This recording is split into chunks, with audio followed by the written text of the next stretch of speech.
나누실 말씀은 구약성경 사무엘하 16장 15절부터 23절 말씀까지입니다. 구약성경 사무엘하 16장 15절부터 23절 말씀까지입니다. 20절부터 23절 말씀까지 우리 같이 읽도록 하겠습니다. 20절부터 23절까지 같이 읽겠습니다. 시작. 압살롬이 아히도벨에게 이르되 너는 어떻게 행할 계략을 우리에게 가르치라 하니 아히도벨이 압살롬에게 이르되 왕의 아버지가 남겨두어 왕궁을 지키게 한 후궁들과 더불어 동침하소서. 그리하면 왕께서 왕의 아버지가 미워하는 바 됨을 온 이스라엘이 들으리니 왕과 함께 있는 모든 사람의 힘이 더욱 강하여지리이다 하니라. 이에 사람들이 압살롬을 위하여 옥상에 장막을 치니 압살롬이 온 이스라엘 무리의 눈앞에서 그 아버지의 후궁들과 더불어 동침하니라. 그때 아히도벨이 베푸는 계략은 사람이 하나님께 물어서 받은 말씀과 같은 것이라. 아히도벨의 모든 계략은 다윗에게나 압살롬에게나 그와 같이 여겨졌더라. 아멘. 우리 어제 말씀을 통해서 다윗이 가는 길에 등장하는 두 사람이 더 추가로 어제 말씀을 통해서 같이 나누었습니다. 한 사람은 이제 사울의 종이었던 시바였었고, 또 하나는 사울의 친족이었던 베냐민 지파 게라의 아들 시므이가 등장을 했죠. 시바는 분명한 사실은 두 가지 마음이 있었다는 겁니다. 그래서 그 기회를 통해서 자기가 뭔가 좀 회복하려고 하는 그런 마음을 가지고 있었고, 또 하나 시므이는 이제 사울의 친족이었으니까 다윗이 왕이 된 것을 늘 이제 시기하고 그랬던 것 같아요. 그래서 계속 다윗을 저주하고 돌을 던지면서 합니다. 그럼에도 불구하고 다윗은 그 가는 길에서요 절대로 이렇게 흔들리지 않습니다. 그냥 시시비비를 가리려고 하지 않고 그냥 그 큰 일을 보고, 하나님께서 분명히 이런 가운데서도 하나님은 선한 일을 이루어질 것이다 라는 믿음을 가지고 그냥 어떤 일들이 있어도 그것을 마음에 두지 않고 쭉 가는 길을 갔던 거죠. 그러니까 결국 믿음은 뭐냐면 내가 얼마나 힘이 있냐, 내가 능력이 있냐 하는 것이 바로 그 믿음으로부터 기인한다는 겁니다. 그러니까 믿음이 능력이죠. 내가 어떤 배경이나 아니면 경험이나 이런 것들이 아니라 하나님을 의지하는 믿음 앞에서 눈앞에 있는 어떤 그 환경들을 능히 이기고도 남는, 그런 흔들리지 않는 그런 믿음의 삶을 살 수 있게 되는 겁니다. 오늘 본문 15절에 보면요, 압살롬과 모든 이스라엘 백성들이 예루살렘에 이르고 아히도벨도 그와 함께 이른지라 그랬습니다. 어떻게 보면 성경은 다윗은 계속 실패의 길, 절망의 길, 또 광야길, 외로운 길, 이런 길을 가는 것 같은데, 압살롬은 승승장구해서 헤브론에서 예루살렘까지 쭉 아무런 거침이 없어요. 그러니까 계획대로 다 되어가고 있는 거죠. 헤브론에서부터 반역이, 이제 압살롬의 입장에서는 이미 예루살렘 궁에서도 다윗은 다 떠나갔고 빈집에 들어오는 거죠. 그러니까 이거보다 더 편한 일이 어디 있습니까? 다윗을 어떻게 해야 되나 그런 고민도 있었겠죠. 그런데 이미 다윗이나 그의 군대가 호위대가 다 예루살렘을 떠나 있으니까 압살롬의 입장에서는 승승장구인 겁니다. 자기가 계획했던 대로 모든 일들이 착착착착 진행이 되어 있어요. 여러분, 그런 다른 것이 한 가지가 있어요. 다른 거. 다윗의 길과 압살롬의 길이 다른 게 하나가 있어요. 그게 뭐냐면, 다윗의 길은 눈으로 볼 때는 막 절망처럼 보이고 실패처럼 보이지만 그곳에는 하나님이 함께 하셨다는 겁니다. 왜? 다윗이 하나님을 기대하고 있었으니까. 그런데 아무리 승승장구하고 자기가 계획했던 대로 모든 일이 다 이루어지는 것처럼 보이는 이 압살롬의 길에는 하나님이 계시지 않았다는 거예요. 여러분, 그러니까 눈으로 보이는 것이 전부가 아니라는 것을 우리가 다시 한번 잘 생각해야 됩니다. 내 삶을 돌아봐야 될 이유가 바로 거기에 있는 거죠. 내가 계획한 대로, 내가 원하는 대로 다 이루어진다고 해서 그것이 다 성공이냐 그 말입니다. 그 가운데 하나님이 계시지 않으면 아무런 소용이 없는 것이죠. 여러분, 결국 보세요. 절망의 길을 가는 것처럼 보이는 다윗과 승리의 길을 가는 것처럼 보이는 그 압살롬. 결국 그들의 삶으로 하나님이 계신가 그렇지 않은가 증명이 되고 어떤 게 진짜 성공의 길인가가 드러나게 돼 있죠. 16절에 보니까 다윗의 친구 아렉사람 후세가 압살롬에게 나갈 때 그에게 말하기를 왕이여 만세, 왕이여 만세 이렇게 외쳤습니다. 그러니까 다윗이 얘기한 대로 후세가 예루살렘에서 기다리고 있다가 압살롬을 맞는 거죠. 그래서 이제 왕이여 만세하고 나가니까 압살롬이 후세에게 물어봅니다. 어떻게 너가 친구와 함께 있지 않고 여기에 있냐 물어보는 거죠. 그랬더니 후세가 압살롬에게 18절에 그렇지 아니하니이다. 내가 여호와와 이 백성 모든 이스라엘의 택한 자에게 속하여 그와 함께 있을 것입니다. 19절에 내가 이제 누구를 섬기리까 그의 아들이 아니니까 내가 전에 왕의 아버지를 섬긴 것 같이 왕을 섬길 것입니다. 이렇게 얘기하죠. 지금 후세는요 압살롬에게 두 가지 안심을 주고 있어요. 첫 번째는 뭐냐면 18절에 내가 여호와와 이 백성 모든 이스라엘의 택한 자라고 얘기하잖아요. 그러니까 지금 압살롬은 단순히 이스라엘에게만 인정을 받은 왕이 아니라 하나님께도 인정을 받은 왕입니다. 그렇게 이야기를 해주고 압살롬을 안심시키는 겁니다. 그리고 후세가 진짜로 그렇기 때문에 내가 당신에게 당신의 아버지에게 순종했던 것처럼 그를 섬겼던 것처럼 내가 이제는 당신을 섬기겠습니다 라고 얘기하는 거죠. 또 한 가지는 뭐냐면 이렇게 이야기한 의미는 하나 더 있을 것 같아요. 당신이 진짜 하나님께도 인정을 받은 왕인가 하는 것을 이제 물어보는 그런 의미도 있지 않을까 생각합니다. 그런데 압살롬은 하나님에 대해서는 생각하지 못하고 있어요. 지금 여기서 만약에 여기서 후세가 이야기했을 때 내가 이스라엘 백성들에게는 인정을 받았다. 그렇다면 하나님도 인정해 주실까라는 것을 한 번 더 생각해 봤더라면 어땠을까요? 그러면 조금 이 압살롬의 양상이 달라질 텐데 압살롬은 그건 생각하지 않고 있어요. 그러니까 이게 아쉬운 부분들이죠. 그러니까 하나님이 함께하는 사람과 그렇지 않은 사람은 이게 바로 다른 겁니다. 늘 자신을 하나님 앞에서 점검하고 내가 하나님과의 어떤 관계가 있는지를 늘 이렇게 확인을 해야 되는데 그거를 못하는 것이죠. 20절에 보니까 압살롬이 아히도베에게 이르되 너는 어떻게 행할 계략을 우리에게 가르치라 그랬습니다. 그래서 지금 이제 압살롬은요 다 된 거예요. 다윗의 모사였던 아히도벨도 자기에게 있고 또 다윗의 그렇게 친구였던 후세도 자기에게 있고.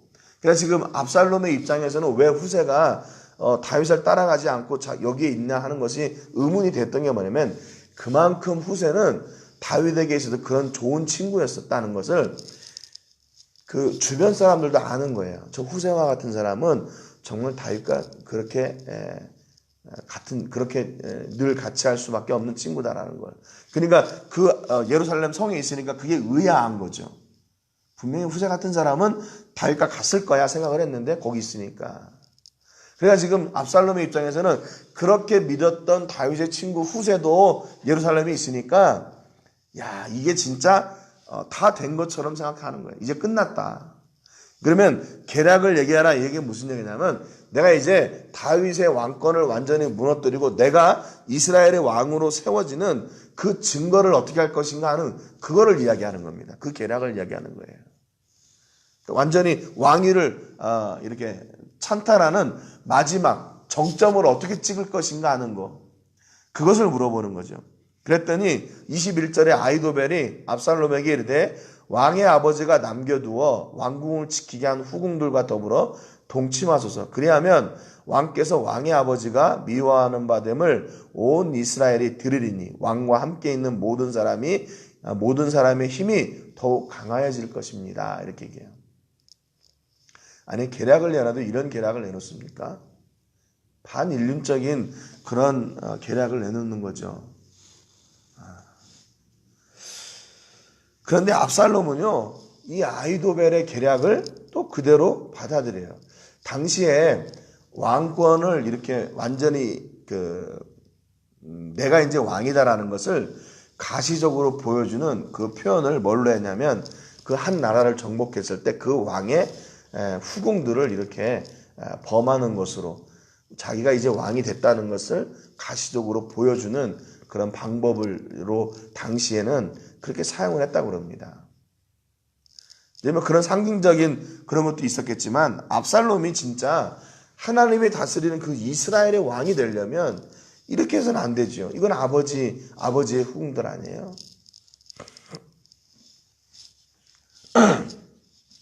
근데 우리가 여기서 지금 한 가지 좀 이렇게 짚고 넘어가야 될 게 아히도벨이 왜 적극적으로 다윗의 모사였다가 이 압살롬의 반역을 돕나 하는 겁니다. 아히도벨이. 그러니까 이제 이것도 이제 학자들 간에 많은 그 이견이 있는데요. 아히도벨이 밧세바의 할아버지다라는 그런 것을 이야기하고 있는 경우가 많이 있습니다. 왜 그러냐면 성경에 보면 사무엘하 11장 3절에 보면 밧세바가 어떤 여인인가 다윗이 알아볼 때요. 이렇게 얘기합니다. 사무엘하 11장 3절 하반절에 보면 엘리암의 딸이요 햇사람 우리아의 아내 밧세바입니다 라고 얘기하거든요. 그러니까 엘리암의 딸이라고 그래요. 엘리암.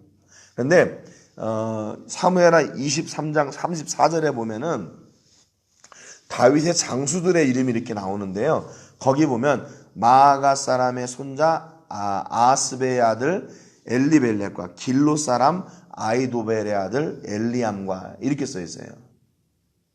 여기 등장하는 아히도벨의 아들 엘리암이 다윗의 군사 중에 한 사람이었어요. 그런데 이 엘리암이 누구냐면 바로 밧세바의 아버지였다는 거죠. 그리고 그 엘리암의 아버지가 바로 아히도벨이었다는 거예요. 그러니까 밧세바는 아히도벨의 손녀인 거죠. 손녀. 그렇기 때문에 아히도벨이 압살롬의 반역을 적극적으로 도왔다 그래요. 그런데 성경은 이 부분에 있어서 그렇게 얘기를 하지 않고 있어요. 정확하게. 만약에 아히도벨의 그 손녀가 밧세바였다면 다윗이 모를 리가 없고요. 또 성경이 이것을 이렇게 애매하게 넘어가지는 않았을 거라는 겁니다. 그러니까 아히도벨이 길로 사람 아히도벨이라는 것은 맞아요. 여기 등장하는 게. 근데 그 엘리암이 밧세바의 아버지 엘리암인지 아니면 또 다른 사람 엘리암인지 이게 정확하게 이렇게 기록이 되어 있지 않습니다. 그러니까 우리가 이 지금 아히도벨이 왜 이렇게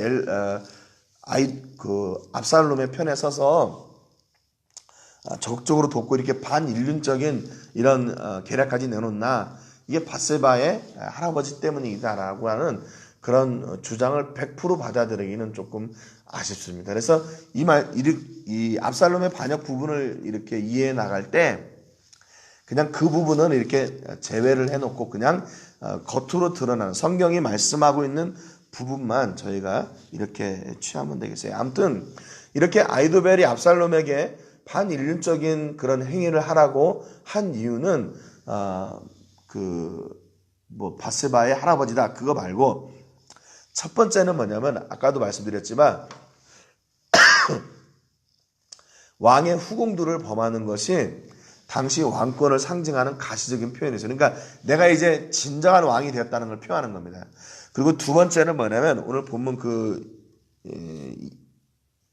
20절에 이렇게 되어 있어요. 21절 하반절에 그리하면 왕께서 왕의 아버지가 미워하는 바됨을 온 이스라엘이 들으리니 그랬거든요. 그러면 이게 완전히 부자 관계가 이제는 완전히 회복할 수 없는 그런 관계가 돼버리잖아요. 압살롬과 다윗과의 관계가. 그렇게 됨으로 말미암아서 왕과 함께 있는 모든 사람의 힘이 더욱 강해지리라 그랬습니다. 그러니까 이 얘기는 무슨 얘기냐면 압살롬의 편에 선 사람들이 이제 염려할 게 없다는 거예요. 어떤 염려냐면 나중에 다시 이렇게 압살롬과 다윗의 관계가 회복된다면 압살롬의 반역의 편에 섰던 사람들은 다윗에게는 어떻게 되는 거예요? 미운털이 바뀌는 거잖아요. 그러니까 다시는 압살롬과 다윗과 이렇게 회복할 그럴 기미가 없으니까 지금 압살롬의 편에 서서 반역에 합류하는 사람들한테는 안전하다는 거예요. 다윗에 대한 염려가 없다는 거예요. 다시 이렇게 회복돼 가지고 자기들이 다윗으로부터 피해를 당할 일이 없다는 거예요. 왜냐하면 이제 압살롬이 이제 완전히 왕이 된 거니까. 그러니까 이 아히도벨의 계략이요, 굉장한 거였어요. 굉장한 거였습니다. 압살롬의 왕권을 가시적으로 보여줄 뿐만 아니라 압살롬의 반역에 참여했던 사람들이 흔들리지 않고 이제는 다윗의 편에 절대로 갈 수 없이 압살롬의 편에 서서 그들이 이 압살롬의 반역을 계속 지지할 수밖에 없는 그런 상황을 만들어버린 거예요. 근데 여러분, 이게 눈으로 겉으로 보이는 이런 계략이, 아히도벨의 계략이 누가 봐도 잘한 것처럼 보이고 이유가 있고 타당한 것처럼 보이죠. 그런데 여러분, 우리가 이미 사무엘하 12장 11절에서 나단 선지자가 다윗이 하나님 앞에 범죄한 그 밧세바의 사건으로 인해서 어떤 징계를 받을지를 이미 얘기해 줬잖아요. 그게 뭐였냐면, 내가 너와 내 집에 재앙을 일으키고 내가 내 눈앞에서 내 아내를 빼앗아 내 이웃들에게 주리니 그 사람들이 네 아내들과 더불어 백주에 동침하리라는 거였어요. 여러분, 이게 하나님의 징계가 이루어지고 있는 겁니다. 하나님의 징계가. 그래서 23절에 보면 그때 아히도벨이 베푸는 계략은 사람이 하나님께 물어서 받은 말씀과 같은 것이라 그랬어요. 이게 사람들이 생각할 때, 야, 이게 너무나도 절묘한 계략이기 때문에 이게 하나님으로부터 받은 것이구나라고 그렇게 생각할 수밖에 없었다는 겁니다. 더 나아가서 다윗과 압살롬에게도 역시 마찬가지로 그렇게 얘기했대요. 아히도벨의 모든 계략은 다윗에게나 압살롬에게나 그와 같이 여겨졌다고 그랬어요. 이거는 이제 성경의 해석인데요, 이게 뉘앙스가 다르죠. 다윗이 아히도벨의 계략이 왜 하나님께서 주신 것처럼 여겨졌나? 그것은 나단 선지자로부터 들은 이야기가 실제로 실행이 됐기 때문에 그런 거죠. 그러면 그 과정을 통해서 다윗에게는 어떤 일이 일어나게 됩니까? 하나님이 내가 지은 죄를 얼마나 슬퍼하시고 그 죄를 미워하셨는지를 깨닫게 되는 거예요. 그리고 내가 하나님과 지은 죄가 얼마나 큰 것인지를 다윗은 하나님을 생각하게 되는 겁니다. 그 일로 인해서. 하나님의 말씀이 실제로 이루어졌구나. 내 죄가 얼마나 크고 하나님 앞에 얼마나 큰 아픔이었는지를 그 사실을 통해서 깨닫게 되는 거예요. 그래서 그것이 하나님께서 내게 주신 사인으로 여겨지는 거죠. 여러분, 압살롬은 어때요? 앞에서도 말씀드린 것처럼 자기의 왕권이 철저하게 세워지는 그런 계략이기 때문에, 야, 이건 역시 하나님께서 주신 거구나, 이렇게 착각한다는 겁니다. 한 사람은 진짜로 하나님의 음성을 듣지만 한 사람은 착각하고 넘어가는 거예요. 왜요? 자기가 지금 계획했던 모든 일이 다 되어가고 있으니까 그것도 하나님께서 지지해 주시는 줄 알아요. 자기를. 착각하는 거죠. 여러분, 그렇기 때문에 우리가 중요한 것은 모든 상황 가운데서 이렇게 다윗처럼 하나님을 떠올리고 하나님을 기억하는 게 중요합니다. 참 신기한, 좀 의아한 일이에요. 왜 하나님께서 이런 악한 자들의 계략을 통해서 하나님의 뜻을 이루어 가실까? 다윗이 하나님을 기억하고 다시 하나님께로 돌아오고 그 기회를 허락해 주시는 거죠. 징계를 주셨다면 어떻게 될까요? 징계를 주셨다면 하나님께서 약속하신 그 회복도 주실 것이라는 희망을 다윗이 가지게 하는 거죠. 왜? 그 모든 그 다윗의 역사가 하나님께서 말씀하신 대로 이루어져 가고 있기 때문에 징계도 하나님의 뜻이었다면 다시 회복시키시는 일도 하나님의 뜻이기 때문에 그렇습니다. 여러분, 간혹 우리에게 이런 우리가 이해할 수 없는 비상식적인 일들이 일어날 때도 있어요. 이게 이런 일들이 어떻게 일어날 수 있을까? 그런데 그때 우리가 어떻게 해야 됩니까? 그때 하나님을 바라보고 하나님께 돌아서야 돼요. 왜? 그 일을 하나님께서 허락해 주셨기 때문에 그런 거죠. 때로는 하나님께서 압살롬과 같이 하나님의 뜻을 착각하게 내버려 둘 때도 있습니다. 불행한 일이죠. 왜 그렇게 내버려 두세요? 왜 자기 마음대로 다 하도록 내버려 두세요? 하나님께서 때를 기다리는 거죠. 기다리시는 거예요. 조금만 더 가면 모든 것이 명확하게 드러납니다. 다윗이 하나님의 뜻이었는지, 다윗의 길이 하나님의 길이었는지, 아니면 압살롬의 길이 하나님의 길이었는지 분명하게 드러나게 돼 있어요. 여러분 오늘 여러분의 모든 삶 가운데서 어떤 상황 앞에서도 늘 하나님께 길을 여쭙고 결정하고 나아가는 은혜와 믿음을 누리시는 그런 복이 있기를 주님의 이름으로 축복합니다. 오늘 기도하실 때 한 주간 기도하시는 제목, 어떤 환경 앞에서도 변하지 않는 하나님의 사람이 되기를 위해서 기도해 주시고, 오늘은 나와 뜰 종족을 위해서 기도해 주시기 바랍니다. 미전도 종족 가운데 심겨진 그 작은 복음의 씨가 이들 가운데 더욱더 풍성해지게 열매 맺게 해주시고, 우리 교회도 나와 뜰 종족에게 복음을 전할 수 있는 기회를 주시기를 위해서 기도하시기 바랍니다. 오늘 말씀처럼 내 뜻이 아니라 하나님의 뜻이 이루어지는 그런 은혜가 있게 해주시기를 위해서 기도해 주시기 바랍니다. 제가 먼저 기도하고 같이 기도하겠습니다. 하나님 아버지, 감사드립니다. 오늘도 다윗과 압살롬의 두 사람의 길을 통해서 하나님이 함께 하시는 길이 무엇인지를 다시 한번 확인하게 해주셔서 감사합니다. 비록 절망의 길을 가는 것처럼 보였지만 하나님이 함께 하시는 길은 다윗의 길이었습니다. 승승장구하고 그의 계획대로 다 이루어지는 것처럼 보였지만 압살롬은 하나님이 함께 하는 것처럼 착각하고 살았습니다. 하나님, 오늘 우리에게 믿음이 있다면 하나님의 길을 정확하게 알게 하시고 착각하는 인생이 되지 않도록 주님 도와주시옵소서. 문의로만 또 이름으로만 하나님의 이름을 부르고 하나님의 사람처럼 사는 것이 아니라 실제 하나님이 내 삶의 주인 되심을 인정하고 고백하며 사는 믿음의 사람이 되게 하여 주시옵소서. 그래서 하나님의 음성을 기다리게 하시고 하나님의 음성을 찾게 하시고 하나님께서 말씀하셨을 때는 주저하지 않고 하나님의 선하신 길을 선택하고 나가는 믿음의 사람들이 되게 해 주시옵소서. 오늘 우리 모든 식구들의 삶 가운데 비이성적인 일들, 내가 이해할 수 없는 일들이 일어난다 할지라도 그 가운데서 하나님의 뜻을 찾게 하시고 하나님께서 주시는 그 은혜를 누리게 하여 주시고 그 은혜를 누림으로 말미암아 우리가 진정 하나님의 자녀임이 증거되는 역사가 있게 해 주옵소서. 낙심하지 말게 하시고 지치지 말게 하여 주시고 하나님의 뜻이 눈에 보이지 않지만 끝까지 하나님을 기대하며 기다리며 나가는 그런 귀하신 은혜가 있게 해 주옵소서. 감사와 영광 드리고 예수님의 이름으로 기도합니다. 아멘.